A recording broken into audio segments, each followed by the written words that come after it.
Hey guys, I'm so excited about today's video. We are gonna be making this DIY quilt ladder right here. It is my dream quilt ladder and you can customize it to be exactly how you want it to match your decor, match your aesthetic and vibe and whatever you want. So before we get into it, we've had a bit of a break in this channel because we did a big international move. So thank you for bearing with us during this break. We're so thrilled because 2025 has a lot of great content coming your way, free patterns, new tutorials, tons of sewing projects coming. I'm so excited. So before we get into the video as well, I would love to hear below what your 2025 creative goals are, what quilt patterns you want to make, what sewing projects you want to do.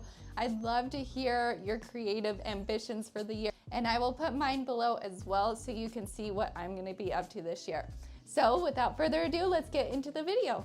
So like I said, the great part about this project is you can totally customize it. So you might like the colors I use, but not the shape. You might not like the colors I use. So just customize it to exactly how you want it to look and it'll be beautiful. So last year in the fall, my mom and I visited Waco, Texas to go to Magnolia to see Joanna Gaines' store and restaurant and everything because I love Joanna Gaines. I think she is such a talented designer. I love her show, I love her food, her cookbooks. I make everything from her cookbooks. So it was a big dream of mine to go visit there. So we went there together before we went to Quilt Market. And I just loved visiting her shops. Like I said, everything was beautiful. The unfortunate thing was I couldn't shop to my heart's extent because we were moving and I couldn't take it with us. And I saw the most beautiful quilt ladder. I just absolutely loved it. The details, the mixture of the wood and the brass. I just fell in love with it and I couldn't stop thinking about it. So when we came to New Zealand, I knew I wanted to recreate it and have it in my home. So that's exactly what I did. I'm really, really pumped with how it turned out. So to start, you are going to need some wooden posts. So these are bed posts that my in-laws had here at their house, which was really lucky. They had 4 of them. So originally they were pretty short, probably to here. And since they had 4, my father-in-law cut them and glued them together to make them tall enough. And after he glued them, he filled the holes with putty of where the hardware was for the bed frame. But if you don't have bed posts handy, you can just get the thickness you would like from Home Depot, and you can get decorative top pieces as well from Home Depot or Michael's. They have a really good selection of beautiful, I don't even know what to call these, but beautiful pieces you can glue to the top. So just use some wood glue and glue them on. Get your pieces all ready to go. If you are going to paint them, then give them a good sanding and clean, and then they are ready to paint. Originally, I was thinking I would do a sanded down wood to kind of have that beautiful wood grain and that texture and everything. But since the holes needed to be filled, I did need to paint it. So that's why I painted mine. But if you find posts that are perfect as is, it would be cool to just sand them down to your exact color that you would like. That would be really cool. But if not, you could also stain them like a dark color. That would be really pretty. But like I said, I painted them, and you can go crazy with your paint color, obviously. But I just went with a light brown to kind of mimic a light sanded wood, just like I had seen at Magnolia.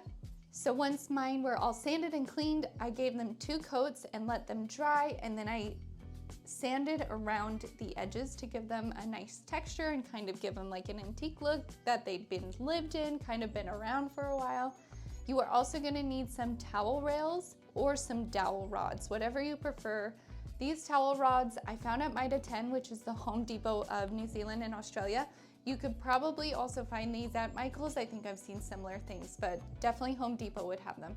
So these are metal towel rails, and these were 500 millimeters long, and I don't know what that is in centimeters, but you can calculate it. They had several lengths to choose from, so you can decide how wide you want your ladder. But since they were metal, I just gave them a light sanding so that my spray paint could stick to something. So I gave them a light sanding and then spray painted them with Rust-Oleum metallic spray paint. It came in lots of colors, but I went with the gold because I like the gold contrast with the wood.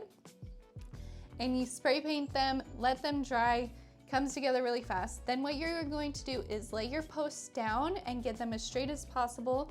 And you are gonna mark where you want your railings to go, making sure that they are equal distance on both sides. And we just used a good old measuring tape, so nothing crazy over here, and marked them and then drilled them in, and it was really easy. Make sure that your bottom towel rail is not too close to the ground, because you don't want your quilt just laying on the ground or, you know, have too much dragging on the ground.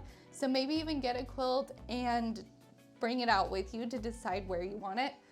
I also would recommend marking where you want your towel rails and then standing your post up straight so you can see exactly where they are going to lie, because not gonna lie, we did it all laying down and then we put it up and I was like, those are too low. So we ended up taking them out, filling the holes, sanding them, painting them, and starting over. So definitely just bring them upright to see if it's exactly how you want it. But I do like where the placement is now. And then once it's all done, you can go ahead and style it with your quilts. I'm so excited to get mine when they finally arrive, and I love to change them up seasonally. As you guys know, I decorate for the seasons, so I'm excited to get my quilts back and start decorating my quilt ladder. But this is a fun project because, like I said, you can customize it however you want with whatever you want. Just really let this be your base and go crazy with your creativity.